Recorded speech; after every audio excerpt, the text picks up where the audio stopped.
The squeal of suitcase wheels rolling over the blue stone patio snapped me out of my deep thoughts. I set my now cold mug of chamomile tea on the wooden side table, stood up slowly, and walked toward the front entrance. The heavy, solid oak door swung open without a single creak, mirroring the suffocating silence that had weighed heavy on my heart for the past few months. There stood Liam, my husband, glowing under the afternoon New York sun. He looked tanner, and the smile on his lips was wider than usual, a smile I had once considered the most beautiful in the world. Right behind him was Finn, his younger brother by 5 years, dragging a suitcase almost as massive as Liam's. Both looked like they had just returned from an actual vacation, brimming with energy and satisfaction. Well, I shouldn't say vacation. It was supposed to be a 15-day business trip to Maui. Did you come out to greet us? Honey, with this heat, you should have stayed inside resting, Liam said in his sweet, familiar tone. He raised his hand to stroke my hair, but I subtly tilted my head to avoid his touch. I forced a smile, one I had practiced hundreds of times in front of the mirror. I'm glad you guys are back. The business trip must have been exhausting. Finn rushed forward to greet me as well. Hey, Audrey. This trip to scout the new resort project was draining, honestly, but the results were excellent. I nodded and took a step back so they could both bring their luggage inside.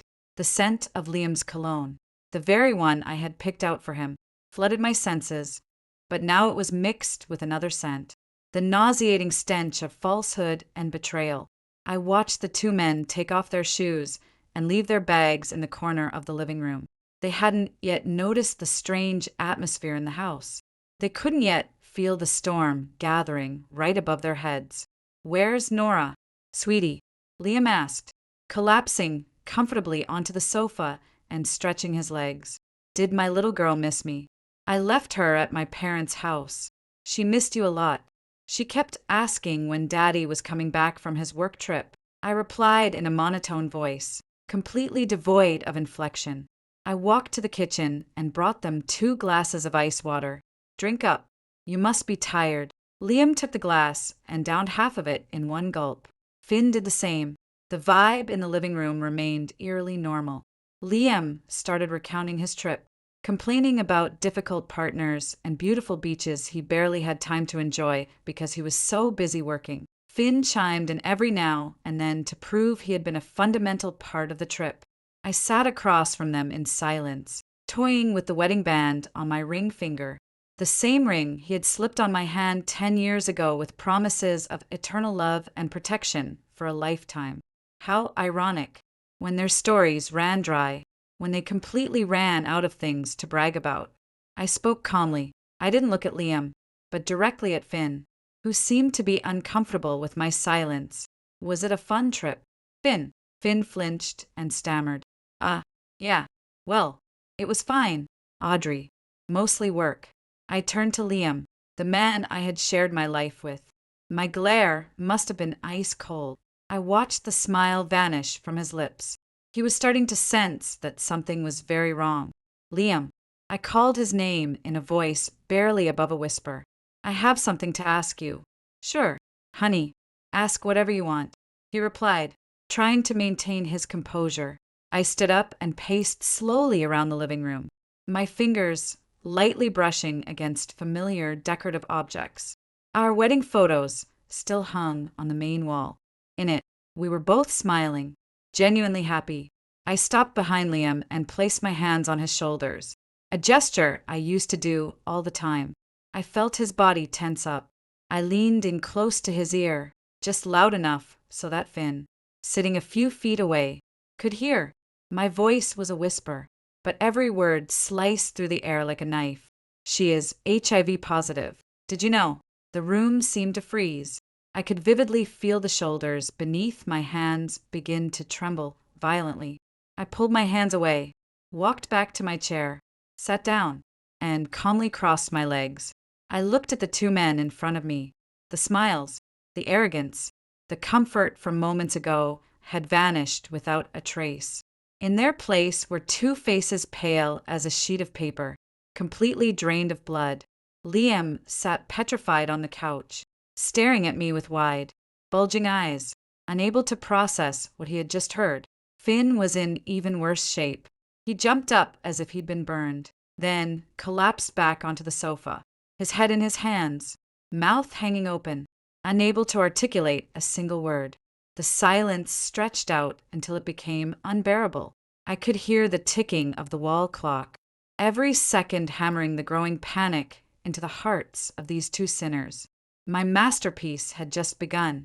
3 months ago, my life was the picture-perfect American dream. I had a brilliant husband who adored his wife and daughter, a beautiful, well-behaved little girl, and an interior design firm I had founded myself that was absolutely booming. I also had a best friend named Chloe, who had been by my side through the best years of our youth. I thought I was the happiest woman in the world until one fateful Saturday night. That night, after little Nora went to sleep, Liam and I were watching a rom-com in the living room. Halfway through the movie, Liam said he was feeling a bit tired and wanted to take a quick shower. I nodded, my eyes still glued to the TV screen. A few minutes later, his phone, resting on the coffee table, lit up and vibrated softly, signaling a new text. I never had the habit of snooping through my husband's phone. I respected his privacy, and above all, I trusted him blindly. But I don't know why. In that exact moment, a terrible gut feeling washed over me. The screen was only lit for a few seconds, but I had enough time to read the sender's name. Chloe. My stomach dropped. Why was my best friend in my husband's phone? I tried to calm myself down. Maybe it was a mistake or a joke from our group chat. Chloe was my friend, practically my sister.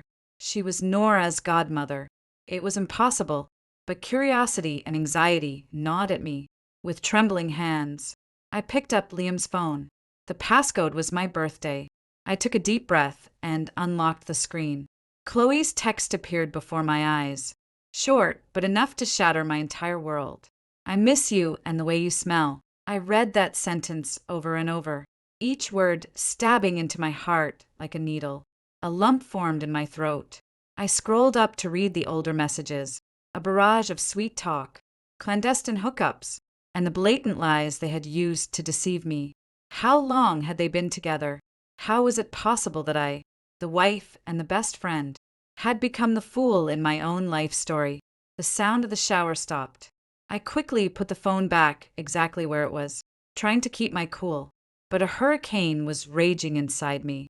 I wanted to run to the bathroom, bang on the door, and demand an explanation. I wanted to call Chloe and scream at her. Why? I wanted to make a massive scene so everyone would know the true faces of these despicable people. But then, another thought crossed my mind. What good would throwing a fit do? What good was a messy, loud divorce? I would lose my husband, my friend, and potentially the company I had sweat blood to build. Liam wasn't just my husband. He was the CFO of my firm, holding crucial industry contacts. If we divorced, he wouldn't let me off easy. No, I couldn't act so stupidly. Tears could fall, but not for nothing. I wouldn't suffer this pain alone. They had slapped me in the face, and I was going to hit back 100. 0 times harder. When Liam walked out of the bathroom with a towel around his waist and his hair dripping wet, he smiled at me. Movie over yet. Babe. I turned to him and gave him my brightest smile. The smile of a happy, unsuspecting wife. Not yet, honey. I paused it to wait for you. That night, for the first time in 10 years of marriage, lying next to my husband filled me with absolute disgust. I felt every breath he took, every accidental brush of his skin, and I just wanted to shove him away. But I didn't. I closed my eyes, faking deep sleep. In the dark, my revenge plan began to take shape step by step. Clear and ice cold, I wouldn't just take back what was mine. I would make those who betrayed me pay the ultimate price. The next morning, I woke up earlier than usual. Liam was sleeping peacefully, a serene expression on his face. I looked at him without an ounce of love, only with cold contempt. I slipped out of bed quietly, got dressed, and drove into the city. My destination was a discreet, private investigator's office tucked away in Midtown Manhattan. I had found the listing online the night before. The agency had a reputation for being quiet and effective. I was greeted by a man in his 50s with a sturdy build and weathered skin. He introduced himself as Frank. He had sharp eyes that looked like they could read a person's soul. He invited me to sit down and offer me a cup of coffee. "How can I help you, Mrs. Davis?" he asked in a deep, direct voice. I cut right to the chase. I told him my suspicions, the texts I had read. I gave him photos of Liam and Chloe, along with their home addresses, workplaces, and license plate numbers. "I want you to follow my husband, Liam, and my best friend, Chloe. I want to know everything. Where they go, what they do, who they meet, and above all, I want irrefutable proof of their affair," I said with a calmness that surprised even me. Frank nodded, taking notes in a small legal pad. "Understood. An investigation of this scope won't be cheap, and it will take time. Money is not an issue," I replied firmly. "I just need results. And most importantly, this has to be kept strictly confidential. My husband is very sharp. I don't want him suspecting a thing. Don't worry. That's what we do." I gave him a generous retainer and walked out of the building, breathing in the crisp New York morning air. I felt a slight sense of relief. I was no longer alone in this war. Over the next few days, I continued playing my role as the devoted wife and great friend. I kept cooking Liam's favorite meals, smiling, and asking about his day at the office. I kept calling Chloe to go shopping or grab brunch. She kept acting super close, holding my hand, sharing gossip, and asking about my family with fake concern. Seeing her hypocritical face made me want to rip her hair out, but I held back. A good drama requires a grand finale. A week later, Frank sent the first report to a secure email address we had set up. It was a zip file containing dozens of photos and a short video. I locked my home office door and opened the file, my hand shaking. My heart pounded as the images loaded. Liam and Chloe dining at a high-end French restaurant by candlelight. Liam feeding her a bite of his food, their looks filled with intimacy. Another photo of them holding hands, walking through Central Park. Another of them hugging in a mall parking garage. And the climax, a video of Liam taking Chloe to her apartment late at night, making out passionately before unlocking the door. That night, Liam didn't come home. He had told me he was in Boston for a client meeting. I sat frozen at my computer. Tears streamed down my cheeks.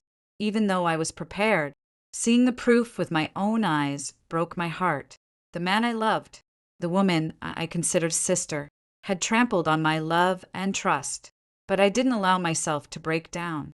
I wiped my tears and backed up all the files onto a hidden flash drive. This was just the beginning. I needed more evidence, heavier evidence to destroy them completely. I called Frank. "Keep digging. I want to know more. Finance, other relationships, everything." My silent investigation continued. Every day I received new pieces of their disgusting puzzle of betrayal, and I, playing the ignorant wife, waited patiently, sharpening my knives for Judgment Day. The investigation dragged on for almost another month. Frank was highly professional, sending detailed, discreet updates regularly. I had amassed quite a collection of photos and videos of Liam and Chloe's dates, lunches, movies, even a secret weekend getaway to the Hamptons. A weekend Liam claimed he was pulled into an emergency site visit in Philly. Every piece of evidence was a fresh cut to my heart, but my resolve turned to steel. One day Frank called me. His voice sounded more serious than usual. "Audrey, I found something new. I think we should meet in person." With a bad feeling in the pit of my stomach, I met him at a quiet coffee shop in Brooklyn. Frank arrived on time and slid a manila envelope across the table. While tailing Chloe, I noticed a pretty strange habit. He began. "Every 2 weeks or so, she drives alone to Mercy General Hospital. She always goes straight to the infectious disease outpatient clinic. stays for an hour or two, and leaves looking exhausted and worried. Mercy General Hospital, a top-tier facility known for its specialized infectious disease wing. Why would Chloe go there so often? A series of horrifying assumptions raced through my mind. Were you able to find out why she goes there? I asked, trying to keep my voice from shaking. Frank shook his head. It's tough. Medical records are highly confidential, HIPAA laws and all. But I have some contacts. I had someone pull a few strings. The results might shock you.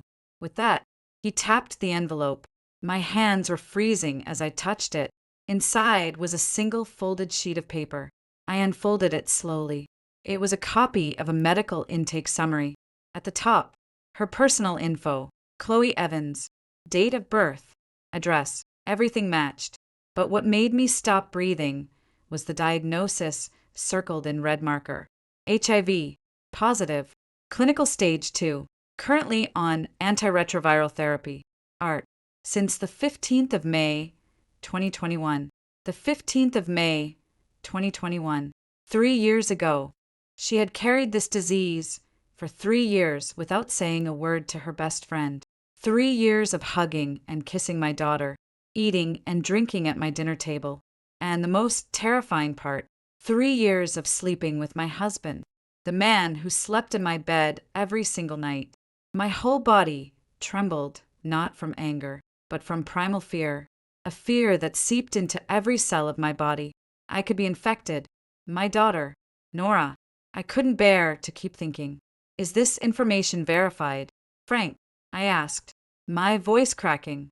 100% verified. Audrey. I cross-checked it with 2 different sources. It's the truth. I folded the paper and shoved it into my purse. My head was spinning. Their betrayal was no longer just a cheap affair. It had escalated into an attempted murder plot. Chloe hadn't just stolen my husband. She was practically handing down a death sentence to my entire family. And Liam, did he know? If he knew and kept doing it, he was worse than a monster. If he didn't know, he was the stupidest man on earth.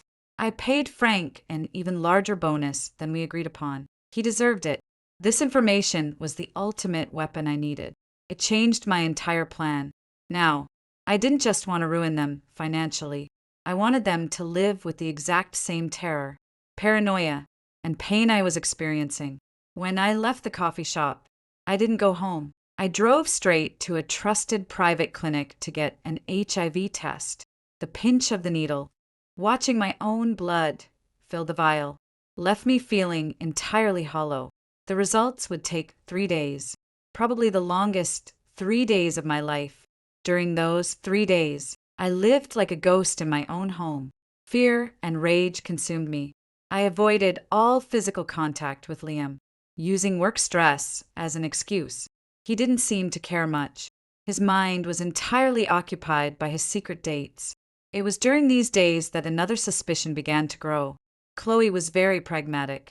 Her relationship with Liam, beyond just the thrill of the affair, had to have another motive, especially considering Liam held a key financial position in my company. I had founded AD Interiors from the ground up, but when we got married, I gifted Liam 30% of the shares and made him chief financial officer. His brother, Finn, I hired as head of sales. I had placed way too much trust in my in-laws, giving them practically total control over the money. I immediately called my lead accountant and demanded all financial reports, bank statements, and major vendor contracts from the last 2 years, claiming we were prepping for a massive audit for a new investment project. Alone in my office at midnight, I started combing through the documents. At first glance, everything looked normal, but my years of experience helped me spot the red flags. Payments to unknown suppliers, material contracts with wildly inflated prices, consulting fees paid to firms I'd never heard of. I looked up those LLCs online. Most were shell companies, recently registered to vague P.O. boxes. The registered agents were names I didn't recognize. My heart raced. I compared the authorized signatures on the wire transfers and purchase orders. They were all signed by Liam and Finn. They had conspired to create shell companies, forging fake invoices to bleed my company dry. I did the math quickly. The funds siphoned off over 2 years totaled almost $300. 000. So this was their real endgame. Chloe seduced Liam, and Liam dragged his brother into it to loot the empire I had built with my own 2 hands. Love, family, friendship. It was all a scam. Just then, my phone buzzed. A text from Frank. New photos. This time, it wasn't Liam and Chloe. It was Finn and Chloe, sitting at a bar, her head resting on his shoulder, walking into a hotel together, and the clearest one, aggressively making out inside Finn's SUV. I was speechless. A web of lies, deceit, and unimaginable filth. Chloe wasn't just sleeping with my husband. She was screwing my brother-in-law, too. The three of them formed a demonic triangle, working together to betray and destroy me. Finn, a guy I treated like a little brother, was just another snake I had let into my home. My hatred reached its absolute peak. But strangely, I felt calmer than ever. With the whole truth laid bare, I knew exactly what to do. No more tears. From now on, it was pure cold calculation. I wouldn't just expose them. I would make them pay for every single crime. I would take back my company, my money, and my dignity, and I would make sure they could never ever recover. The day I got my blood test results was the same day Liam announced that he and Finn had a 15-day business trip to Maui to lock down a massive resort project. I knew it was a lie. Frank had already tipped me off that Chloe had just taken 2 weeks of PTO. The business trip was actually a luxury getaway for the three of them, entirely funded by money stolen from my business. I held the lab report in my hands. Negative. I felt like I had been reborn. A crushing weight evaporated from my chest. But the relief was instantly replaced by an even fiercer determination. I was safe. Now, I could dedicate myself entirely to my masterpiece. I decided to use Chloe's HIV status as my primary weapon. But not just yet. I would let them enjoy their final days of bliss. The higher they climbed, the more bones they would break on the way down. The night before Liam left, I cooked a lavish dinner featuring all his favorite dishes. I opened a bottle of expensive red wine we usually saved for special occasions. Under the warm dining room lights, I looked at the man sitting across from me, the man I had desperately loved just a few months ago. You're going to be gone so long. Nora and I are really going to miss you, I said in a pouty, affectionate tone. Liam looked incredibly pleased with himself. He reached across the table and took my hand. I'll miss you girls, too, but it's work. Babe, this project is huge. If we land it, it's going to take the firm to the next level. I'm doing this for our family's future.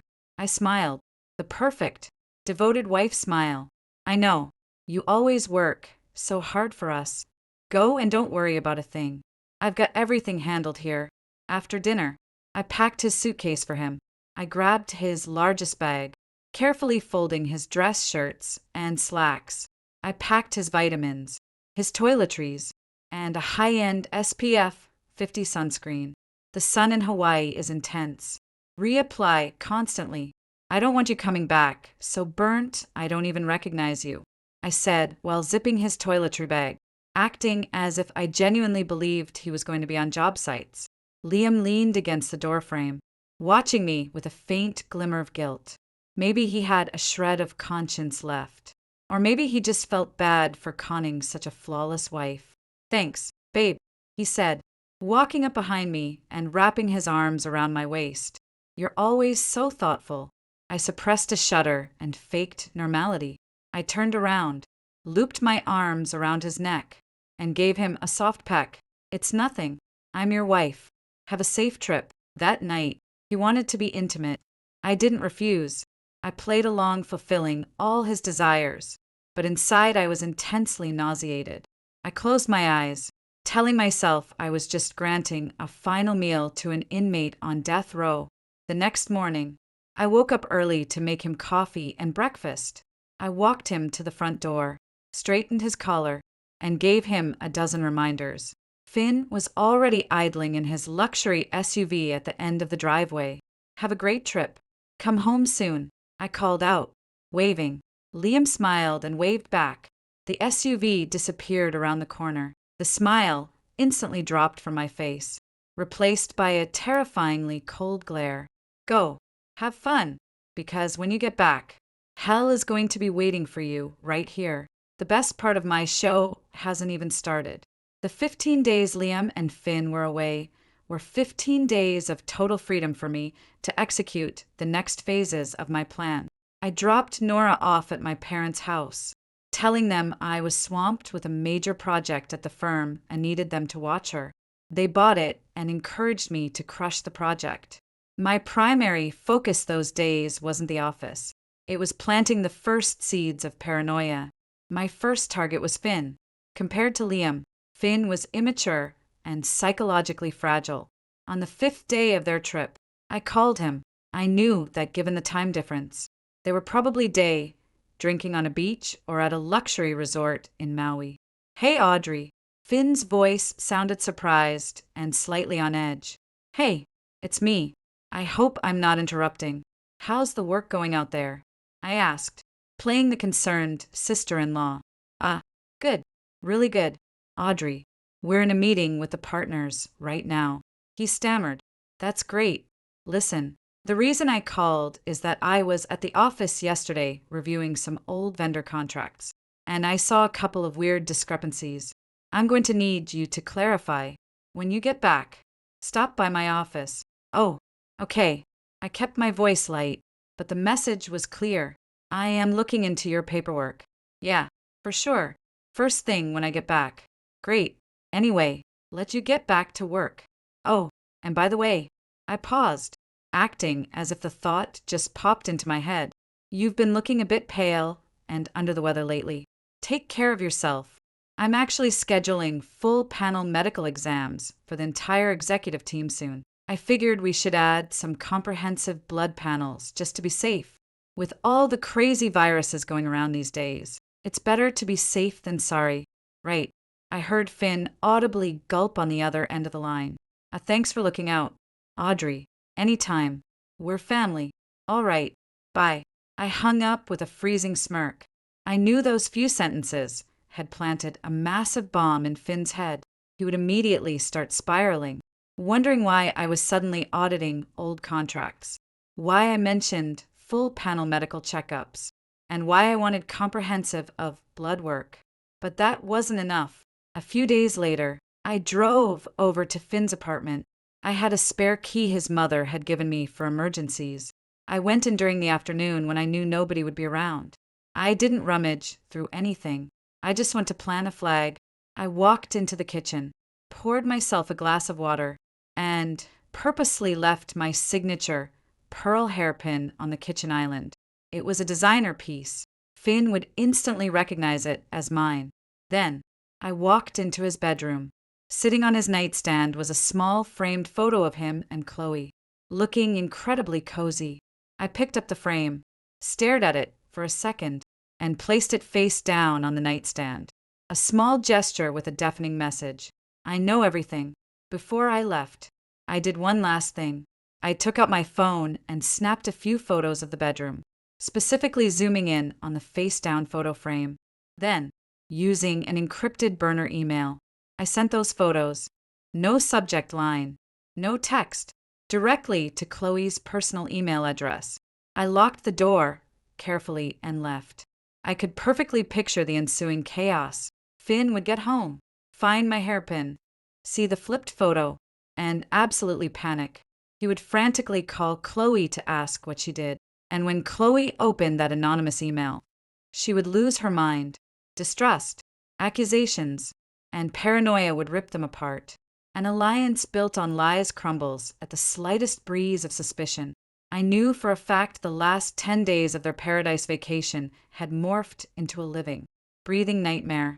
Back in the present, sitting in my living room, Liam and Finn's pale, horrified faces were the answer to my question.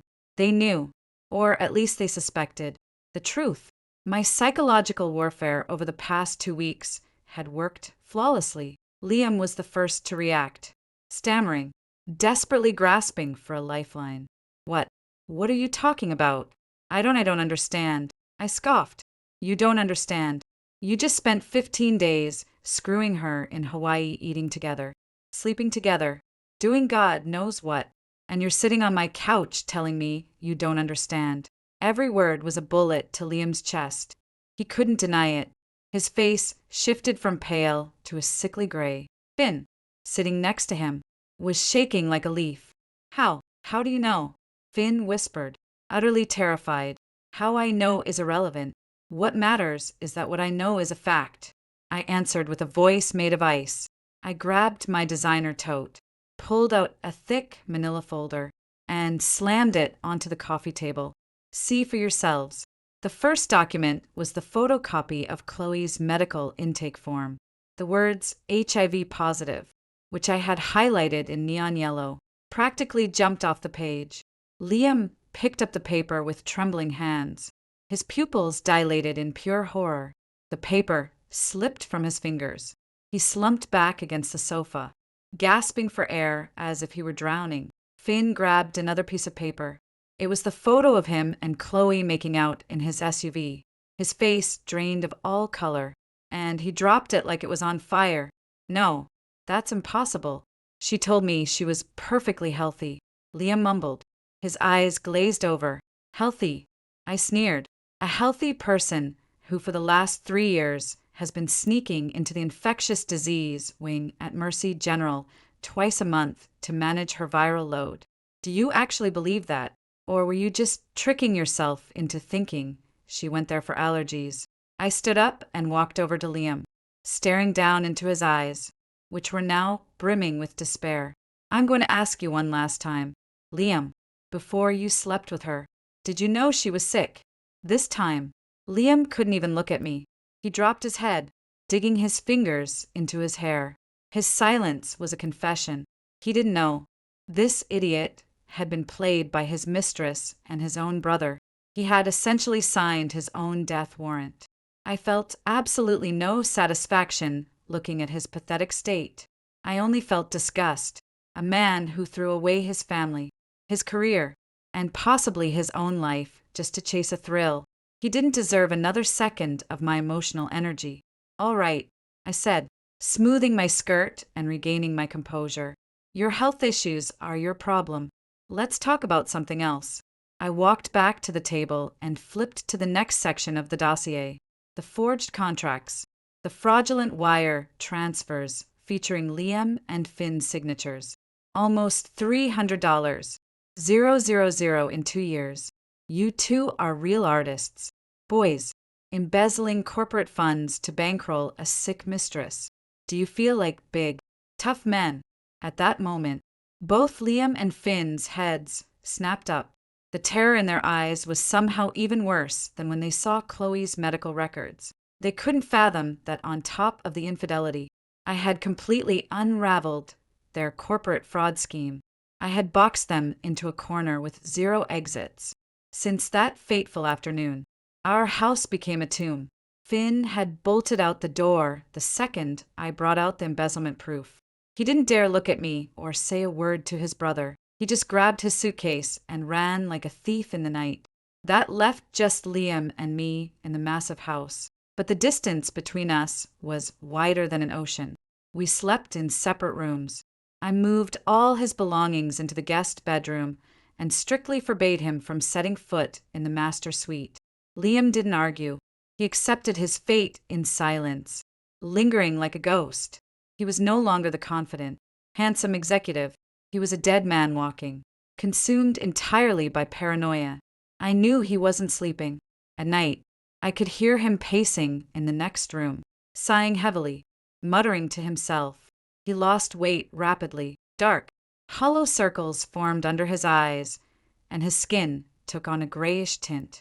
The obsession with the virus had hijacked his brain. I caught him using his laptop in the dark, frantically Googling. His search history was a graveyard of anxiety. Early symptoms of HIV, HIV window period, where to get rapid HIV test, life expectancy with HIV, He read voraciously, and the more he read, the more he spiraled.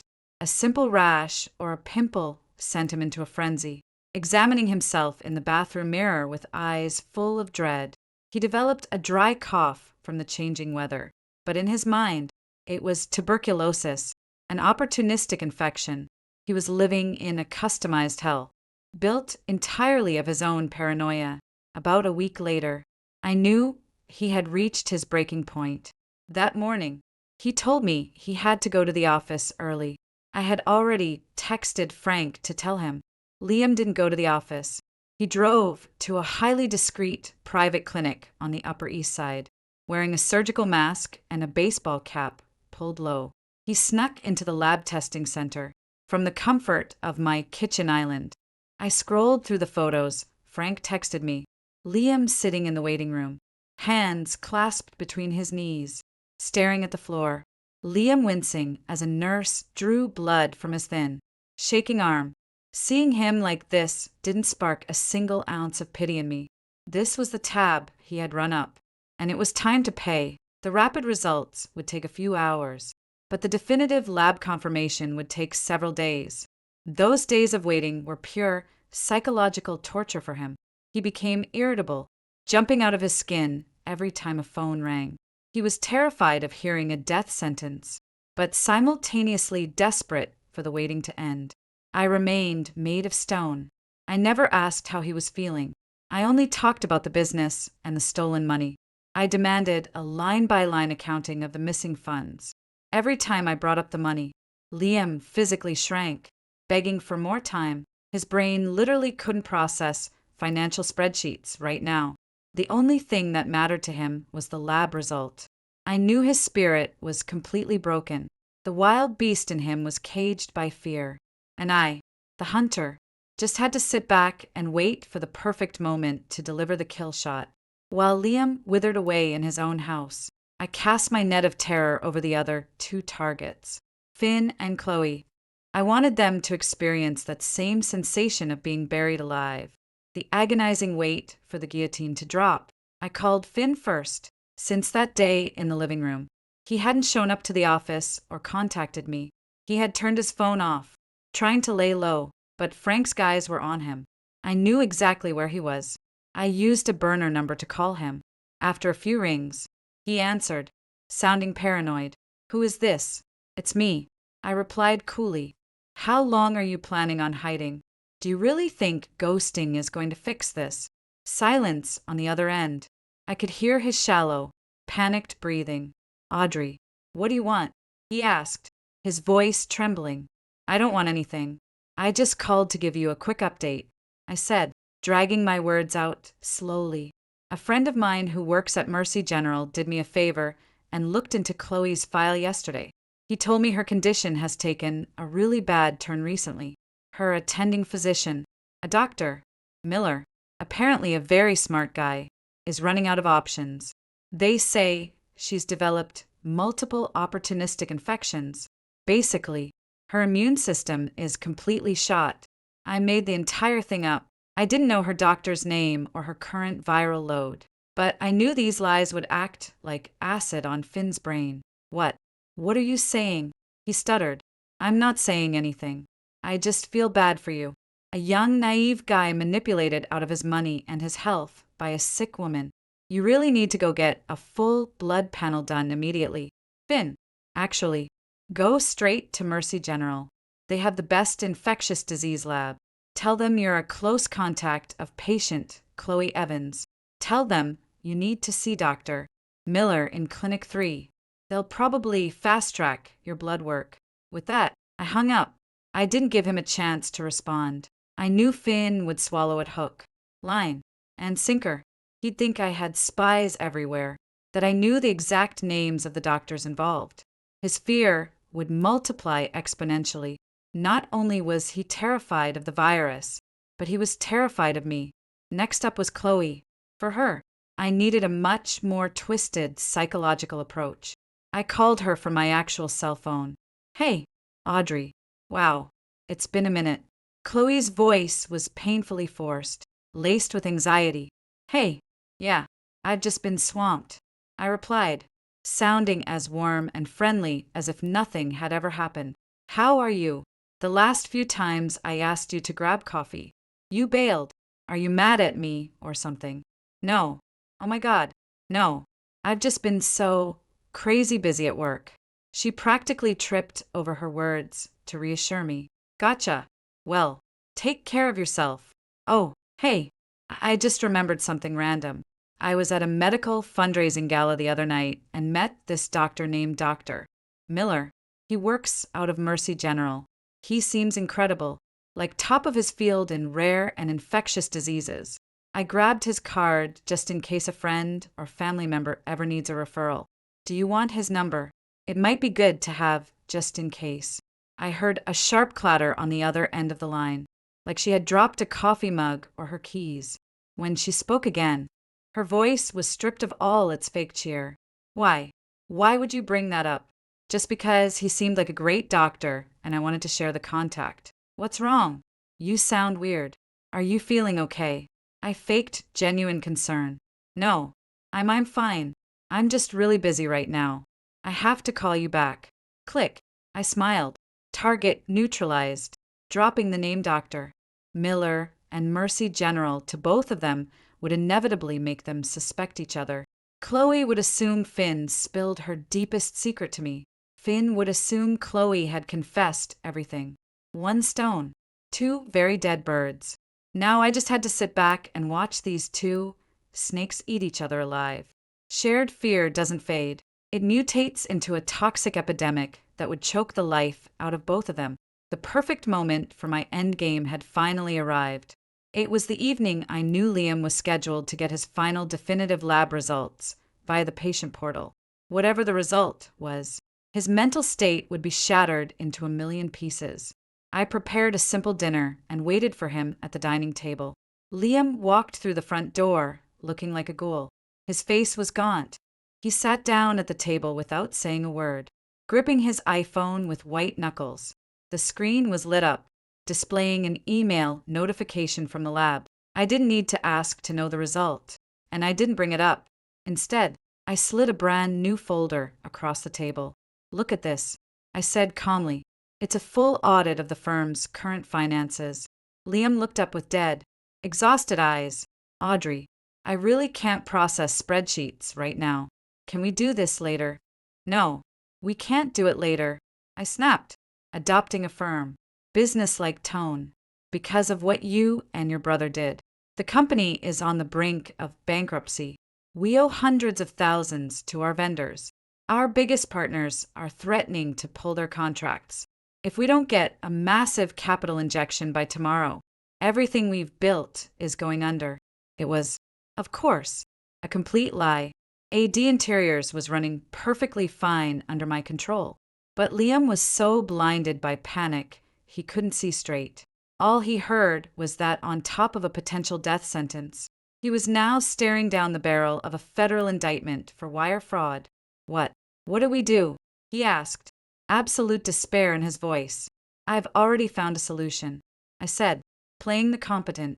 Save your wife. I have a contact at a major private equity bank. They are willing to fast-track a massive bridge loan to get us through this crisis. But there is one strict condition. What condition? I'll do anything, he pleaded, grasping at straws. To clear compliance and get immediate approval, they require that 100% of the corporate shares and all major assets used as collateral be legally under the name of a single proprietor with a clean audit record. It has to be me. I'm the founder, and the board and vendors trust my name. All you have to do is sign this legal agreement transferring your 30% equity and your claim to the joint assets to me. It's strictly temporary. Once the loan clears and the company is stable, we'll draft new paperwork to put your name back on it. I slid a thick stack of legal documents toward him. It was an ironclad asset transfer and equity forfeiture contract drafted by my shark of a lawyer. No loopholes. Liam took the pen. His cloudy eyes barely skimmed the legal jargon. His brain was entirely consumed by T-cells, viral loads, and mortality rates.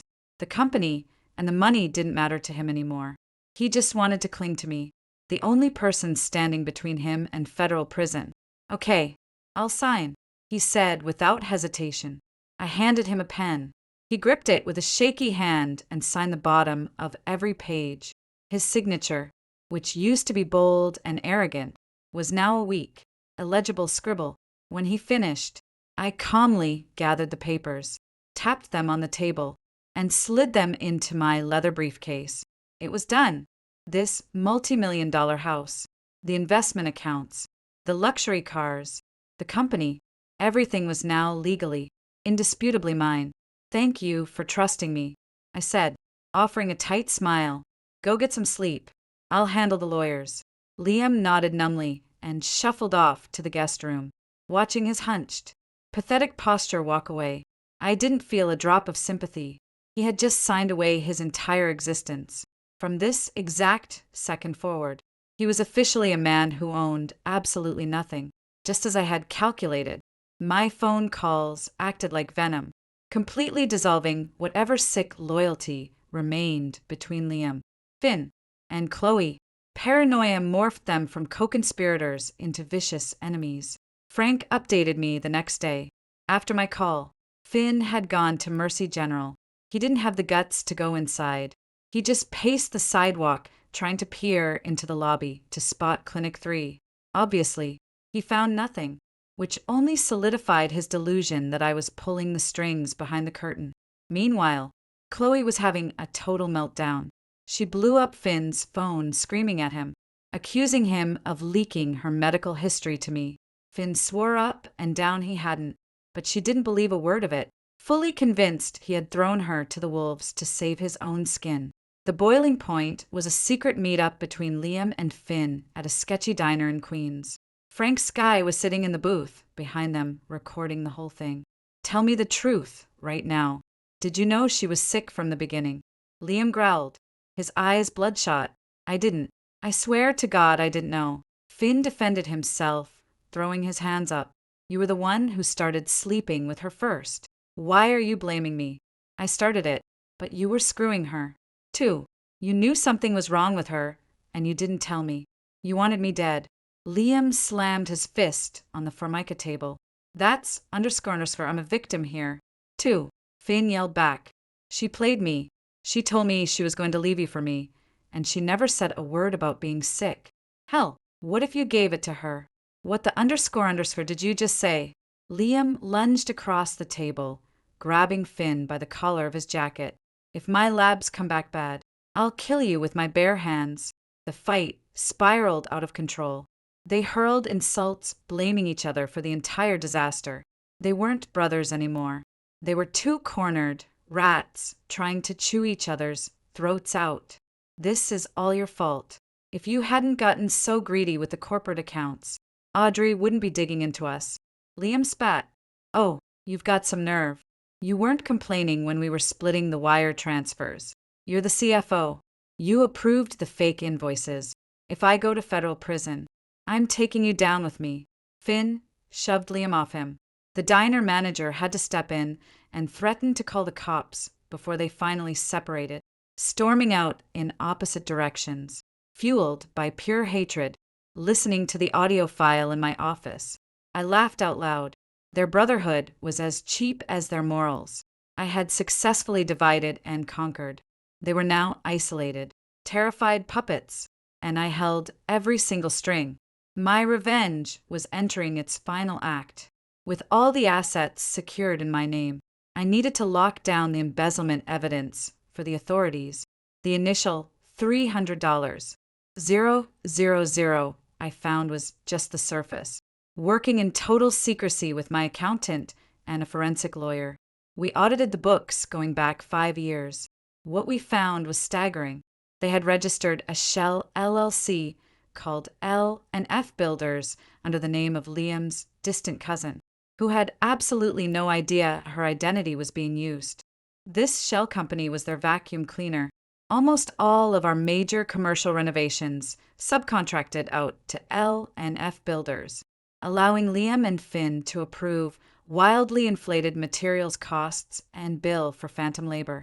The money flowed directly out of AD Interiors into the Shell account and straight into their offshore accounts. And, I realized, into Chloe's pockets. She had been using stolen company funds to finance her designer wardrobe and luxury vacations. They were parasites. After 2 weeks of grueling forensic accounting, we had a bulletproof dossier. The total stolen wasn't $300. 000. It was closer to $800. 000. The rage I felt was nuclear, but so was the satisfaction. I was ready to pull the trigger, to set the stage for Judgment Night. I needed Liam to completely lower his guard. I started playing the role of the overwhelmed, exhausted CEO. I came home late, skipped meals, and sighed heavily. One evening, I fake fainted in the hallway. Liam rushed over, terrified, catching me by the shoulders. "Audrey, are you okay? What's wrong?" "I'm fine, just so dizzy from the stress of the audit," I whispered weakly. He helped me to the sofa, brought me water, and rubbed my shoulders. He was desperately trying to redeem himself. "This is all my fault," he said, tears welling in his eyes. "I'm so sorry." "Don't say that," I interrupted softly, placing a finger over his lips. "What's done is done. The only thing that matters is that we fix this together. We'll get through this." The words tasted like ash in my mouth, but they worked like magic. Liam looked at me with pure reverence. He hugged me tightly and sobbed into my shoulder like a child. "Thank you, Audrey. Thank you for not giving up on me. I swear to God I will make this up to you for the rest of my life." He had walked blindly into the slaughterhouse. He truly believed I had forgiven him, that I still loved him. For the next few days, I kept up the act, speaking softly, offering him false hope about the bank loan saving the firm. He became as docile as a lamb, waiting for my salvation, entirely unaware I was just fattening him up for the kill.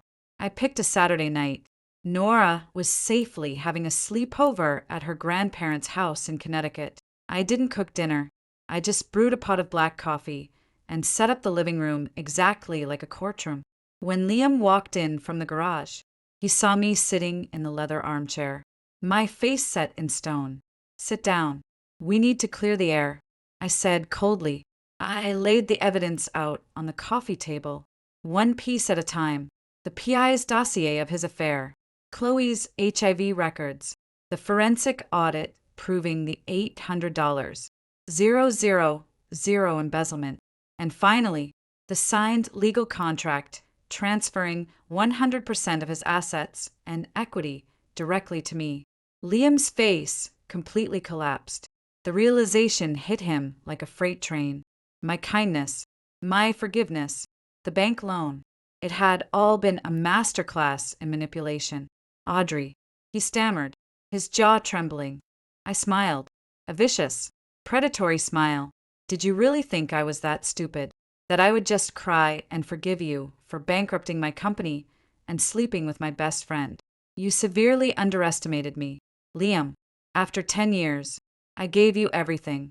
My heart, my trust, a C-suite job in my company. And what did you give me? Fraud, lies, and exposure to a lethal virus." Liam slid off the couch and literally fell to his knees on the hardwood floor, grabbing at my legs. "I was stupid. I was so stupid. Audrey, please, forgive me. I'll do whatever you want. I'll go to rehab. I'll go to therapy." He was weeping, snot running down his face, but his tears only fueled my disgust. I kicked my leg free, stepping back. "Forgive you.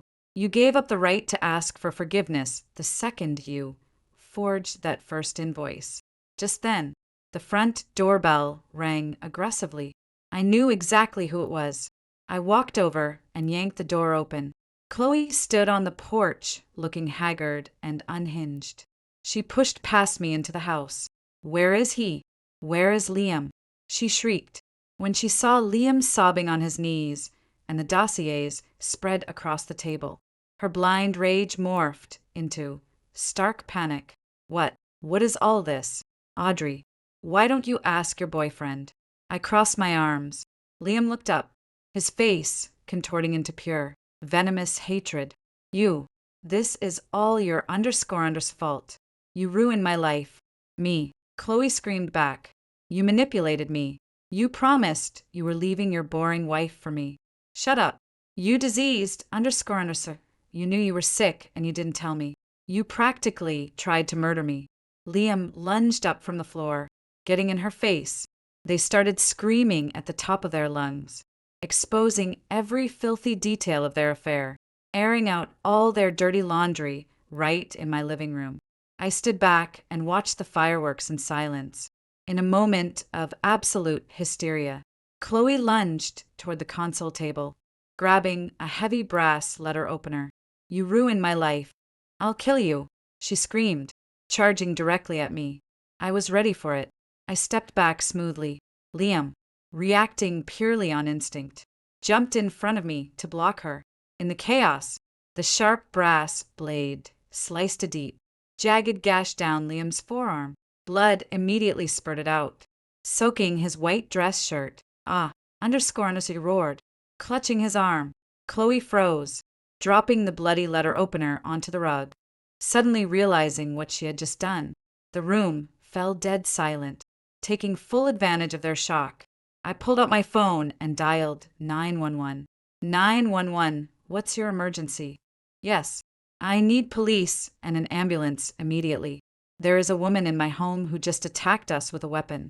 My husband is bleeding heavily. Please hurry. I spoke loudly and clearly, hearing the word police. All the blood drained from Chloe's face. She turned on her heel and sprinted out the front door, fleeing into the night. Liam collapsed onto the rug, gripping his bleeding arm, looking up at me with a mixture of agony and profound defeat. The grand finale had arrived. In the distance, the faint wail of police sirens began to echo through the suburbs. I calmly reached into my briefcase, pulled out the final document, a set of divorce papers drafted by my lawyer, and dropped a pen next to him on the floor. Sign it, I said, my voice void of any emotion. Sign the divorce papers right now, giving me full custody, and when the cops walk through that door, I will tell them you are a hero who got stabbed protecting his wife. I won't press charges against you. You can walk away. Liam looked at me, clutching his bleeding arm, desperate for a sliver of mercy. And the money, my shares in the firm, he whispered weakly. I let out a harsh, bitter laugh. Do you have brain damage? Did you forget you signed all of that over to me 3 days ago? This house, the cars, the company accounts, they are 100% mine. You are leaving with the clothes on your back. Exactly what you deserve. His pathetic hope hardened into pure hatred. You planned all of this. You're a psychopath. A psychopath. I leaned down, getting inches from his face. Compared to you risking my life and my daughter's life with an infectious disease. Compared to you and your brother stealing 800 grand of my hard-earned money. Me taking back what is legally mine isn't psychopathic. Liam, it's justice. Now, sign the damn paper before I hand this embezzlement file directly to the detectives. The sirens were deafening now. Red and blue lights flashed through the living room windows. Heavy knocking pounded on the front door. Police, open up. The threat of federal prison overpowered his hatred. With shaking, blood-stained fingers, Liam grabbed the pen and scrawled his signature on the divorce papers.